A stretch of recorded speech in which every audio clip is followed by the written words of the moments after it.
This morning we will be taking a look at some of the claims made during the final debate and separating fact from fiction. News 13's Victoria Dunkel joins us. And Victoria, what are we looking at this half hour? Well, we're focusing on one of the top issues of this year's election, jobs.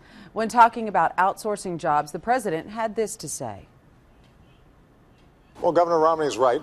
You are familiar with jobs being shipped overseas because you invested in companies that were shipping jobs overseas.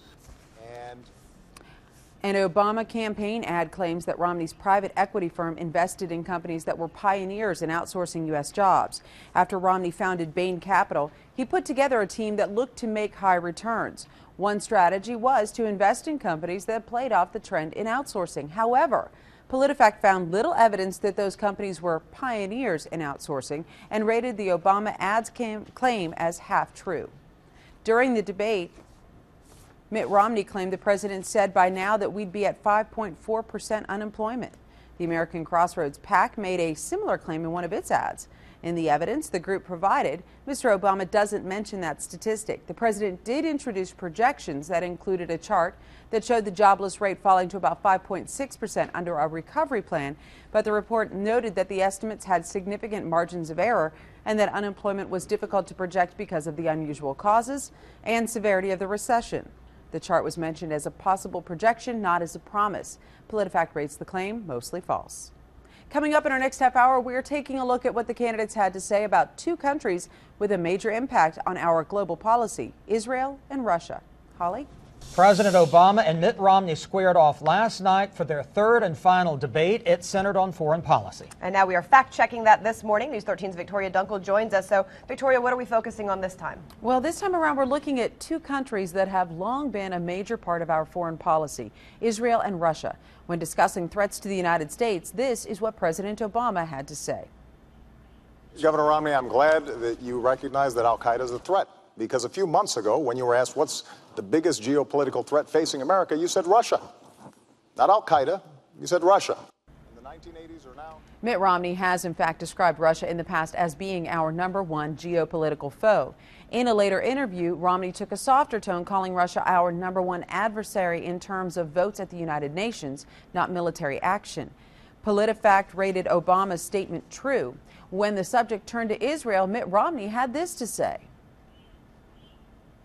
You went to the Middle East and you flew to Egypt and to Saudi Arabia and to Turkey and Iraq.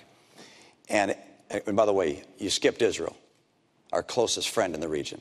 But you went to the other nations. And by the way, they noticed. President Obama had made his first trip to Israel in 2006 when he was an Illinois senator. He went back in 2008 when he was running for president.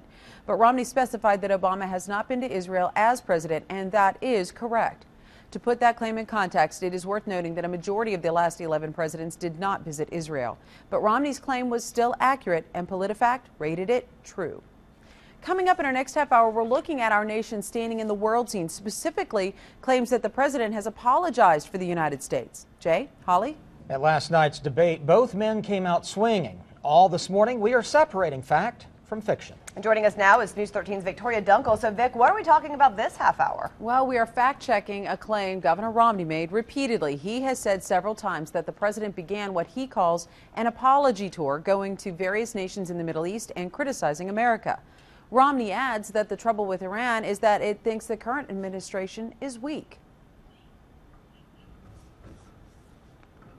And I say that because from the very beginning, the president in his campaign some 4 years ago said he'd meet with all the world's worst actors. In his first year, he'd sit down with Chavez and Kim Jong-il, with Castro, and with President Ahmadinejad of Iran. And I think they looked and thought, well, that's an unusual honor to receive from the President of the United States. And then the president began. PolitiFact reviewed Obama's foreign travels and remarks during his early presidency, and it showed no evidence to support such a claim. While Obama's speeches contained some criticisms of past U.S. actions, he typically combined those passages with praise for the United States. The president frequently also mentioned how other countries had erred as well. PolitiFact would not say that it had a single full-throated apology. PolitiFact says calling those remarks an apology tour is a ridiculous charge, so it rated Romney's statement pants on fire.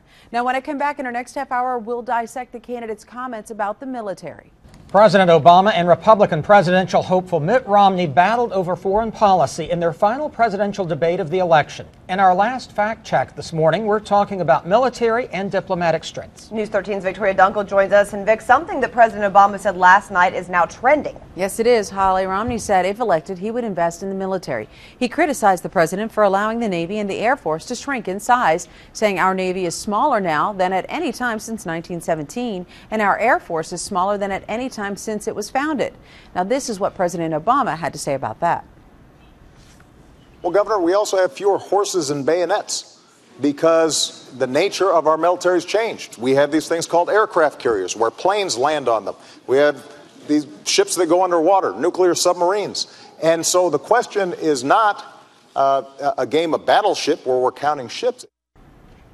Now, judging by the numbers alone, Romney was close to accurate. In recent years, the number of Navy and Air Force assets has sunk, although the number of ships has risen slightly under the Obama administration.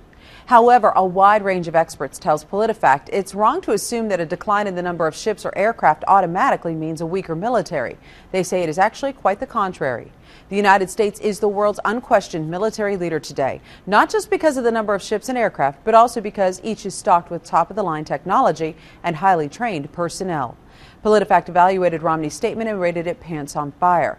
Coming up a little later in this half hour, we will have a live report from Florida, heading to the spin alley, as they call it, to get debate reaction from both parties.